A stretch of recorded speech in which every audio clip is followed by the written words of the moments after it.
Hey, if you're single today, you might feel tired of the questions and the cliches. I mean, have you ever shown up to a family gathering only for an aunt to ask, "So, anyone special in your life these days?" or maybe an uncle hopped in with a timeless word of wisdom? It'll come when you least expect it. Yeah, I know. You've probably heard it all. When I was really content in my singleness, that's when God brought me a husband. When you stop wanting it so much, it'll come. Not only are these pieces of advice unhelpful, they're unbiblical. A sneaky form of the prosperity gospel, which suggests that when we're faithful enough, God will give us what we want. Thank goodness that's not the case. The true gospel, it's so much sweeter. It's not about getting what we want, but what God knows is truly best for us. Scripture moves us beyond cliches, providing real encouragement for single sisters, and we're going to soak in that encouragement today. You're listening to Revive Our Hearts Weekend. I'm Dana Gresh. Our first guest is a dear friend of mine and of Revive Our Hearts. Colleen Chao has learned to trust God in the midst of a whole lot of life circumstances that she would never have chosen for herself. Most recently, it's been her ongoing journey through stage 4 breast cancer. But before that, she would also point to the lessons that she learned during the years when she was a single woman who longed to be married. Not too long ago, I had the chance to sit down with Colleen to ask about that. My friend Michelle Hill joined the conversation as well. Here's Colleen. I think one of the things that helped me a lot was kind of giving up this ideal of arriving at contentment and instead knowing that day by day I would run into the arms of Jesus because I could not arrive at something that some people I think wanted me to arrive at. And the cliches, once you're content, you'll find the guy the next day. And there were days I was content, and then there were days I wrestled so hard and I grieved, and I think that was the gift in it, was needing to go to Christ daily and not arriving at this new state of being, but knowing Him on the daily, sometimes hourly basis of saying, God, this is so hard. I don't understand what you're doing, but I know you're good. And as I stayed in the Word, it became alive to me in a new way through singleness. And it's interesting. I experienced His love in such a real, intangible way because of those hard days and years. And I remember a couple of married friends saying, and neither state is better or worse, but saying, I don't experience Jesus like you do. And I think it was that daily running into Him so desperately because I could not deny myself physically during those years. I couldn't deny the fact that God had put in me these emotional, relational, physical desires. They were good. They weren't bad. But for some reason, He was saying, not yet, or maybe not ever. And to go to Him became this beautiful love relationship and strength. I love how real you are. When Paul writes about contentment, he's doing it from a prison cell. He's also asking for a cloak. He's cold. He's not comfortable. And I think sometimes we believe the lie that if I'm content, it means I'm not uncomfortable. Totally. And you're saying I was able to find the contentment, but I also realized that there was a discomfort each day there. Yeah. Colleen, you had said that there was layers to singleness. What are some of the layers that there are to singleness? I think one of them is potentially the misunderstanding of singleness, and maybe the misconceptions of it, which I would have had too had I not walked through it.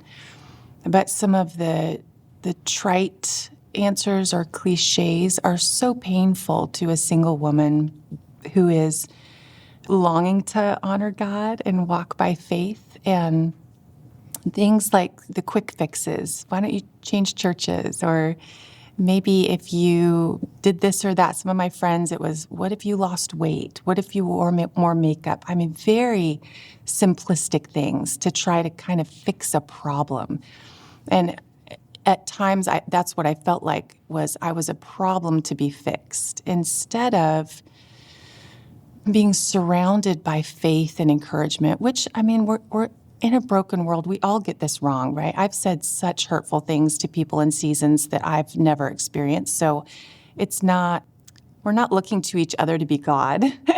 But I think for the single woman, for me and for many that I've talked with, those are so painful, those comments and those misunderstandings at a time when you're already feeling a little isolated or lonely. So that was one layer. Different layers of what does this look like in a world that's set up for couples?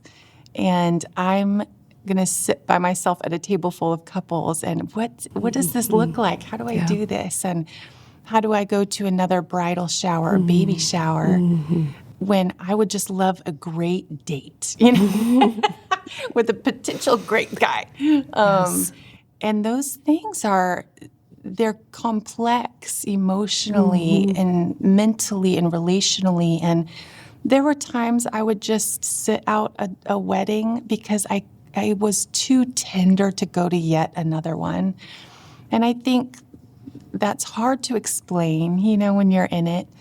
So, I mean, I could go on, but I feel like there are just so many nuances in everyday life when, especially I think within the church, is set up because we value marriage, we love marriage, we celebrate it, we love children, and these are good, beautiful gifts from God that the world may not value, but because we value them, when we don't follow that typical pattern of life, it is very strange, and you feel like a square peg in a round hole. So trying to figure out how to do that in a way that still promotes unity, that doesn't lead to a resentful heart or a defensive spirit. So that was a learning curve for me all the way to the end, how to do that well and to kind of navigate some misunderstandings, even being asked to, leave a small group because they were all couples and they wanted to be able to talk about sex.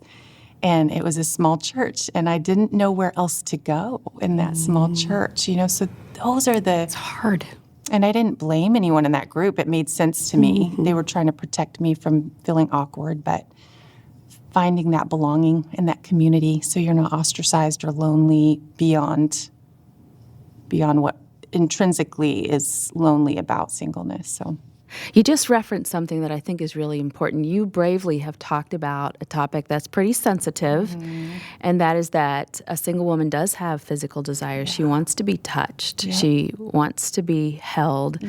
And even a lot of times my heart is deeply burdened for those Christian women who are like, well, I need a sexual outlet. I mean, I can't live without a sexual outlet. That's the lie that the world tells us. Absolutely. And it's not a new lie, because if you go back to the 1 Corinthians 6 or 7 passage, Paul says, hey, the world is saying food for the stomach for food. And he was quoting a popular saying that, hey, like basically the Greek culture would say, sex is like food. You need it. You can't live without it. And it's just your body. But you've written about that in a really brave way. So how did you deal with those desires, take them to the Lord, and channel them so that they weren't destructive and they didn't lead you to something sinful? Yeah. Well, I think all of life, in every season and in every state, we're denying ourselves something, right? Because the eternal, perfect feast has not come yet. So in that sense, singleness, for me, one of the hardest parts of self-denial was definitely the physical. And some women have a different experience, but mine, that was very, very, very challenging. And I think it was definitely a learning curve over time of how to deal with that, of how to manage those passions. You can go to extremes in saying these are bad. And that's, one way we could deal with it is just shaming them and saying they're bad.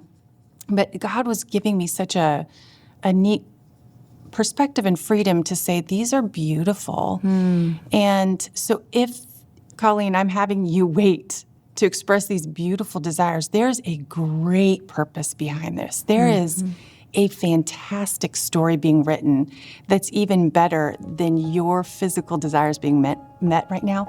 And that perspective helped me.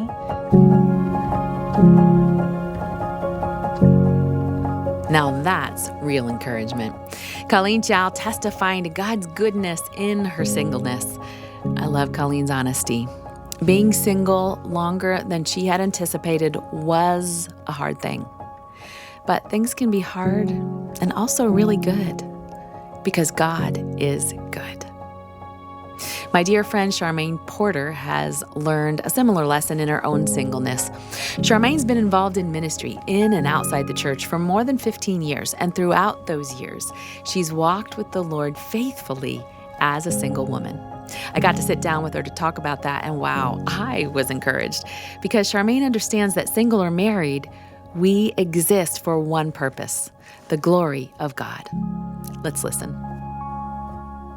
Make God's glory the purpose. Make that the aim. Make that the goal, because that's why you were created. Before I was of marrying age, as a baby, my purpose was to glorify God. That was why I was born. That's why He made me. It's to make Him look good. So He'll use whatever avenue as a single person, whatever avenue as a friend, whatever avenue as a sister, whatever avenue at my job. When I go to Kroger, He's like, I'm just about my glory. Yeah. You sound so confident and you've thought through this theologically. You've found some peace in it. But does that mean that the loneliness and the ache and sometimes the hard nights aren't a part of your life anymore? Oh, no. I definitely still have those for sure. I know this sounds cliche now to say it because we talk about it all the time, but the scrolling on the Instagram and I am...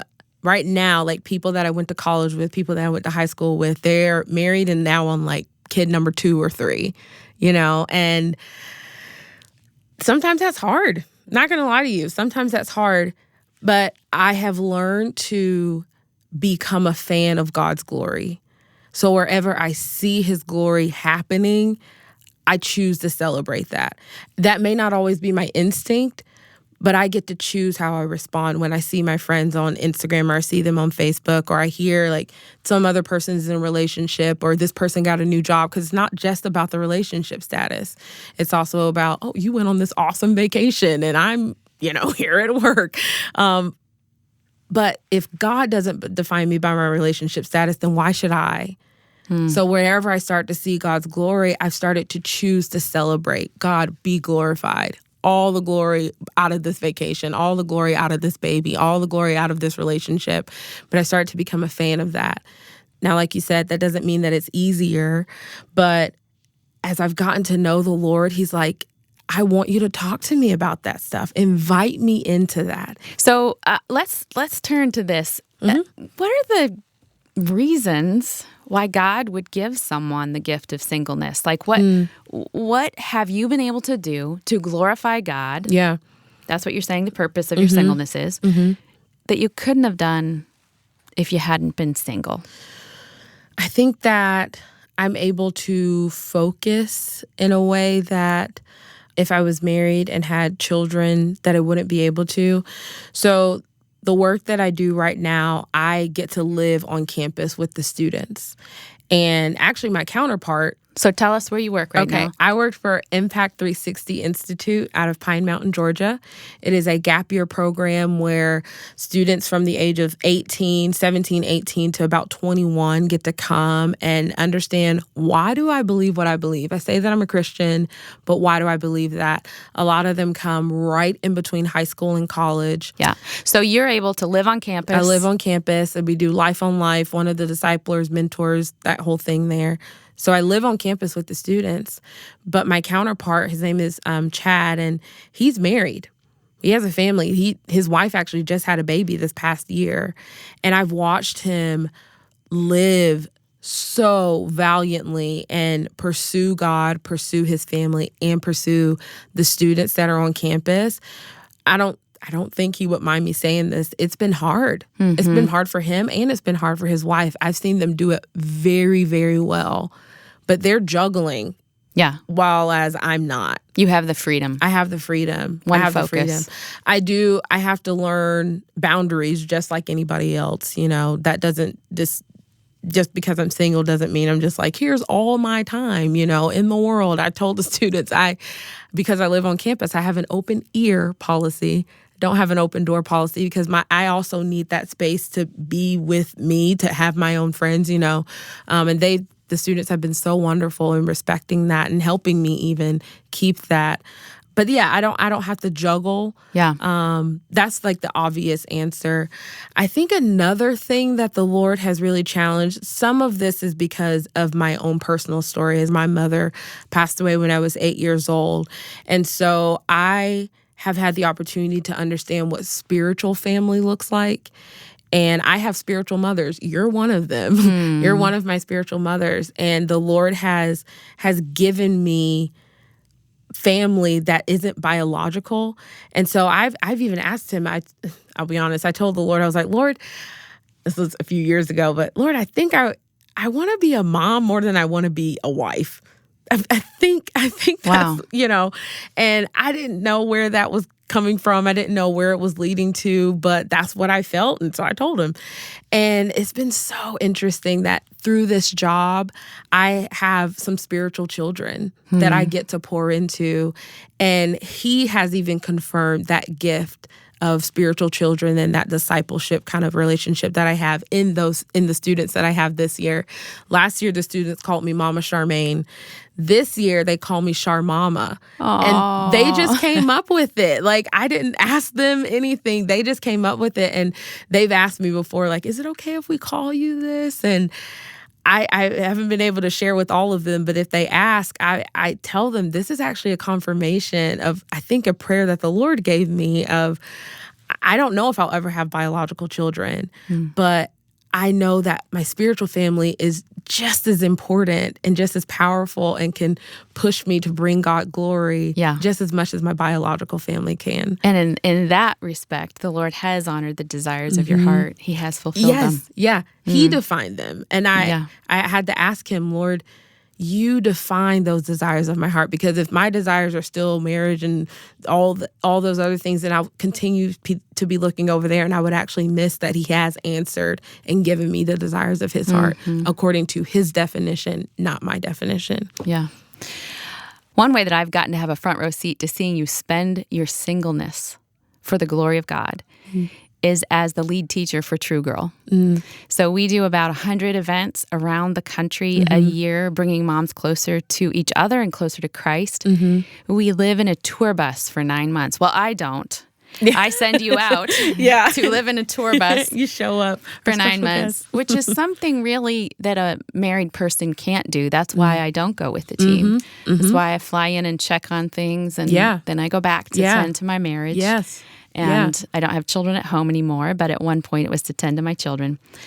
Charmaine, you did that for 3 years. You couldn't have done that if you were married. And this morning I texted my team and I said, I just wonder, under Charmaine's 3 years of leadership for True Girl, how many little girls made first-time decisions to follow Jesus? You want to know? Yes. Am I going to cry? 2,641.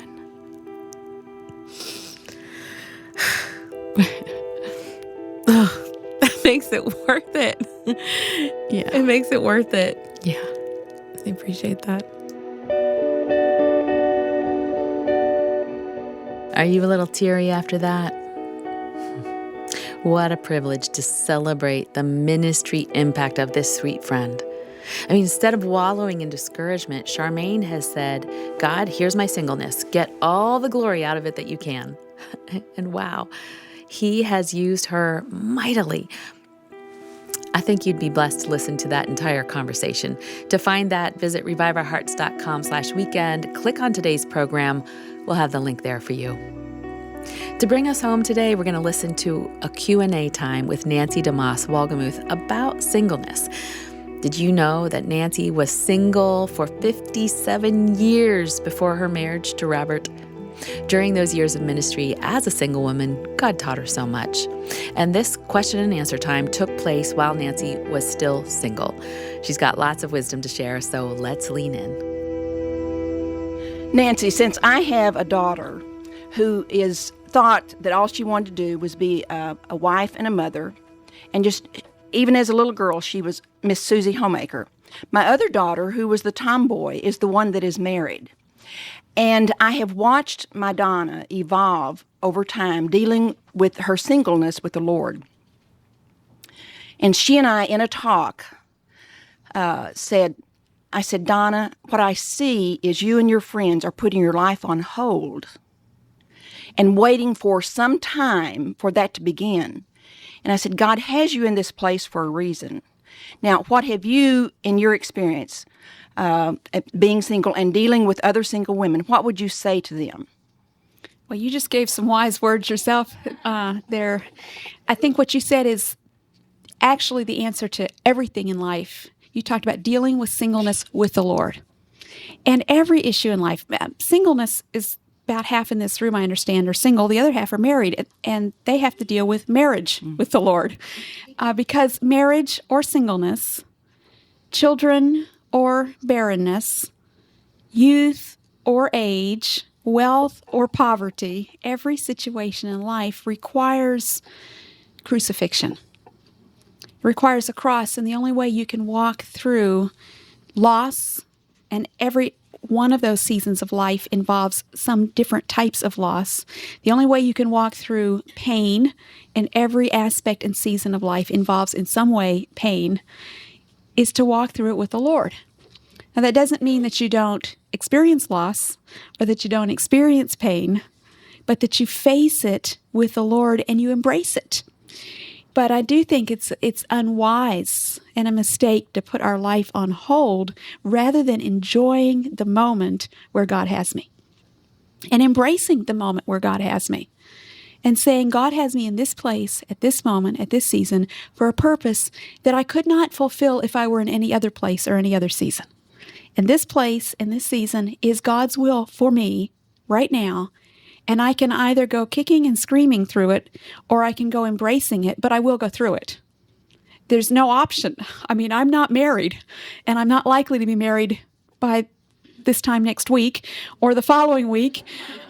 And so why miss out on what I could? I'm going to walk through this season. I'm going to be single for at least the next week, for sure, and probably a lot more weeks beyond that. And so why, in the light of something that isn't here, miss what is here?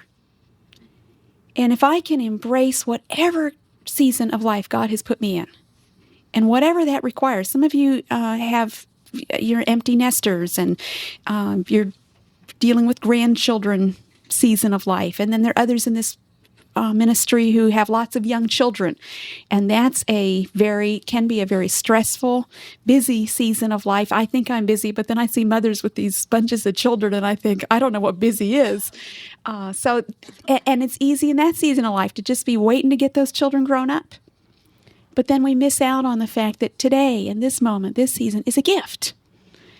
And I will go through it, but I can choose how I go through it, and to make the most of it, to lift that season up with its challenges to the Lord, and to say, I give this to you, even my unfulfilled longings, as a sacrifice. This is, as Elizabeth Elliot and Amy Carmichael and others have reminded us, it's material for sacrifice. The loneliness, the unfulfilled longings, the desires that may never be met this side of heaven. It's not wrong to have the unfulfilled longing. What is wrong is to become demanding that God fulfill my longings in my way and in my time. Because ultimately, and I know it sounds, when you're single and really want to be married, it can sound like just pious words, but it really is true that there is no one and nothing apart from Christ who can fill the innermost parts of my heart. And a husband will not do that. And all the married women are nodding their heads because they know I'm right. The most wonderful husband cannot fill the innermost parts of your heart. And there are aspects of ministry and relationship that you single women are free to enjoy that the married women aren't. You say, well, I'd trade my problems for theirs. Well, God may let you do that at some point, but I've had enough married women cry on my shoulder to know that marriage is not the answer. Nothing is the answer, and no one is the answer except for Christ. Now, having Christ doesn't mean I don't have moments of real pain and loneliness, but you take it to the cross. You lift it up to Him. You embrace it. You accept it, and you say, this is good that I should have to walk through this. I'm walking through some of the toughest waters of my life right now and other issues, and I have to keep reminding myself of God's perspective that pain is good. Now, we don't think that way, but I can't grow without pain. I can't become like Jesus without pain. I can't be fitted for heaven without pain. So I have to keep counseling my own heart according to what I know is true, and that is that pain is good. Now, that doesn't mean you walk in a hospital and say, I'd like to have surgery if you don't need it. We're not asking to be martyrs, but we're knowing that part of growth in grace requires pain. It requires denying self and releasing and relinquishing our natural and, in some cases, good desires. And saying, Lord, I desire this, but I desire you more than this. And I'm willing to accept that you are enough for me. Nancy DeMoss Walgemuth with real encouragement for single sisters. If you're single today, I hope you walk away from this episode deeply encouraged. You can ditch those cliches and platitudes because you've got real truth to cling to. God's doing something glorious in your singleness, my friend. I promise you, you can trust Him. Now, one quick reminder. Today is the last day you can give and request the In His Presence scripture cards and Bible reading plan. They're yours for a donation of any amount. Just visit reviveourhearts.com to give. If you're listening today and you're married, we haven't forgotten you. Next weekend, we're talking about how to have a marriage that magnifies God. I hope you'll join us for that. Thanks for listening today. I'm Dana Gresh. We'll see you next time for Revive Our Hearts Weekend.